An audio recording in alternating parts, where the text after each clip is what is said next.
Good morning, students. Today we are going to continue with the enhancement in food production subtopic, that is microbes in energy generation. Many developing countries which are encouraging for installation of biogas plants to meet out the requirement of energy. So developing nations where the lot of animal wealth is there, so they will get more amount of dung from them and they can form energy from it. So biogas is used as domestic as well as industrial fuel. It has that much efficiency that it can be used as industrial level. Non-conventional and renewable source of energy, that means non-conventional means it is not traditionally used, and renewable source of energy, it is produced from from the waste, so which is obtained from the microbial fermentation. So the dung which is fermented by the microorganisms.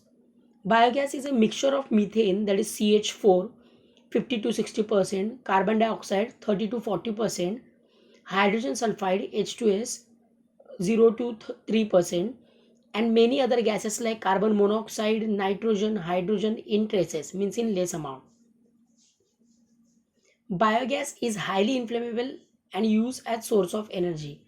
It is highly inflammable, that means it gets burned very easily, and it is used as a source of energy, that means as a fuel. Plant waste, animal waste, domestic waste, agricultural waste, municipal waste, forestry waste, etc. are commonly used for biogas production. So any kind of waste material can be used as biogas production. And of course, if, like India, where the population is more amount of waste is produced in the cities, in towns, and also in villages. So cattle dung is most commonly employed substrate, we can say, for biogas production. It is rich source of cellulose form of plants. So cellulose which remains undigested from the gut of herbivorous, where the cattle produce dung from it, and that is the main important source for biogas production, important substrate for biogas production. Most commonly used models of biogas plants are KVIC and IARI. These are the two, what we can say, the producer or the kind of plantation of biogas production. So the digester used for biogas production is called biogas plant. A typical biogas plant using a cattle dung is raw material consists of digester and gas holder.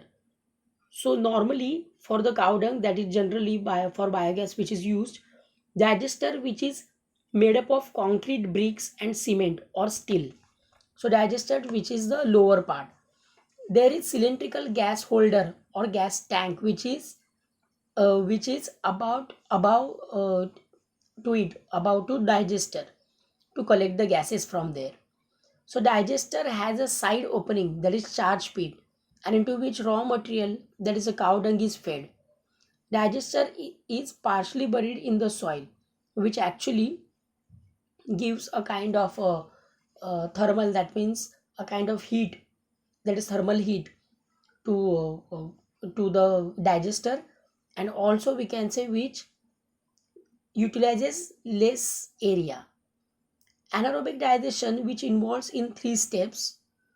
In initial stage, raw material cattle, that is cattle dung, cow dung, is mixed with water in equal proportion to make slurry, which is then fed into digester. Here, anaerobic hydrolytic bacteria, that is Clostridium pseudomonas, hydrolyze the carbohydrates into simple sugars. Hydrolyze, that means they are breaking down that cellulose into simple sugars, and proteins and carbohydrates into simple sugars, and proteins into amino acids, lipids into fatty acids. So this is the same digestion which takes place in our body, but our body or animal body cannot digest cellulose. Acidogenesis. In this stage, facultative, that means bacteria which can turn to aerobic and anaerobic both ways, respiration.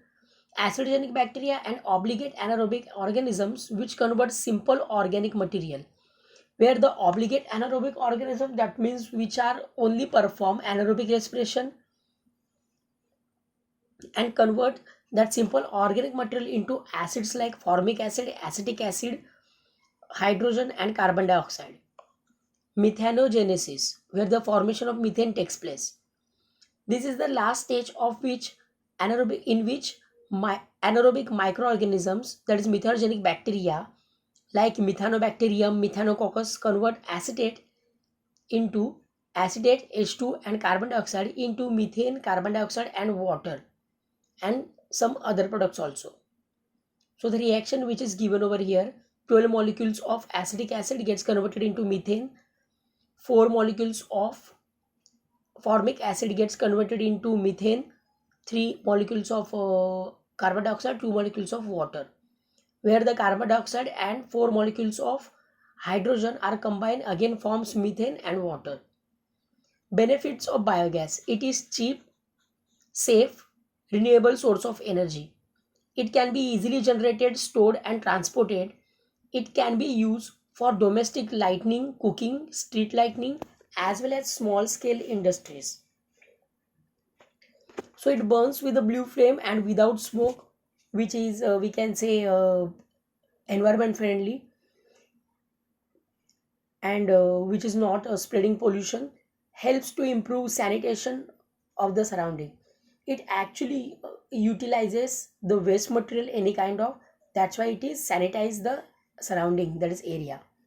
Eco-friendly, does not cause pollution, imbalance of the environment, and sludge which is left over, we can say, which can be again used as a fertilizer.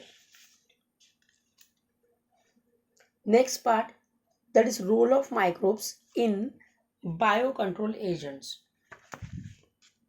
Role of microbes as biocontrol agent, that means the term biocontrol refers to the use of biological methods to control disease and pests. The natural method of eliminating and controlling insects, pests, and other disease causing agents is by using their natural biological enemies. So, this is called biocontrol or biological control. That means one organism controls the population of another organism. So, the agents which are employed for these are called biocontrol agents. So, microbes are one of the among them. So, these microbes include bacteria, fungi, viruses, and protozoans. Microbes as biocontrol agents act in three ways.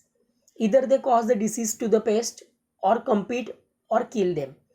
So if they are causing disease to the pest, so disease will die because of that disease.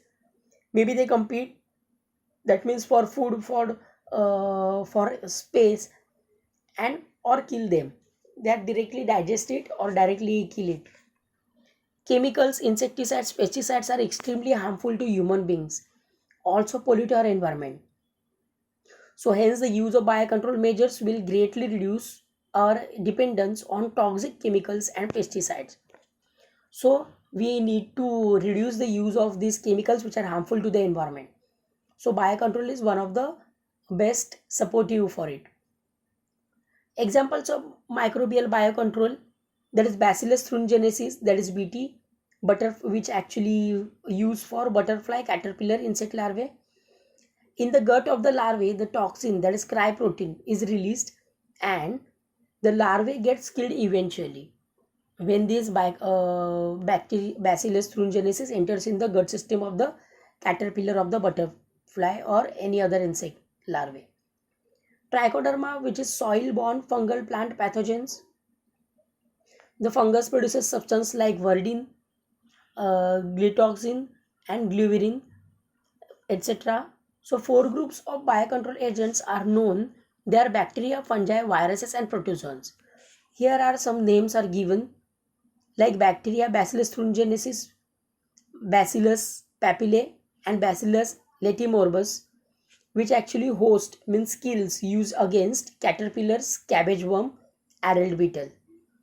Fungi like Beauveria bassiana, Entomopthora, Palindropsium, Zoophthora radicans, which are used against aphid crocus, aphid anguiculata, mealybugs, mites, and whiteflies. These all are insects. Protozoans, that is Nosema locust, that is protozoan, that is Nosema locust, which attacks locust kind of insects like grasshopper, caterpillars, and crickets. Viruses like nucleopolyhedrovirus (NPV) and granulovirus (GV), which are used against caterpillars and gypsy moth, ants, wasps, and beetles. Bioherbicides.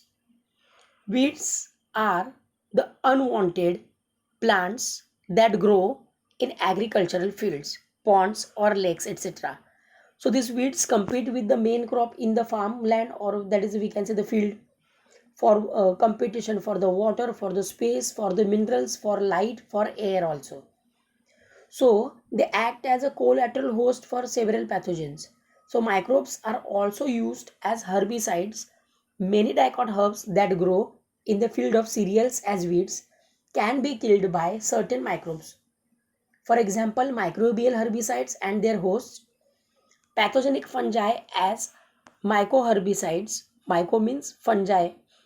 So, Phytophthora palmivora, which controls milkweed in orchids in the floriculture, which can be used. Alternaria crassa controls the water hyacinth. Water hyacinth is that is a kind of we can say that a kind of floating, free floating angiosperms on the legs. Xanthomonas species attacks several weeds. Sorry, one I left. Fusarium species, which controls most of the weeds. Water hyacinth examples are Eichhornia and Pistia. Fusarium species, which controls the most of the weeds. Bacterial pathogen as herbicides. Pseudomonas species attacks the several weeds. Xanthomonas and Agrobacterium, which attacks several species of weeds. Insects as herbicides, the Tyria moth, which controls the weed, and Sensio jacobec and Cactoblastis cactorum, which controls the cacti weeds. The next part of this chapter we are going to study in the next lecture. Thank you, all of you.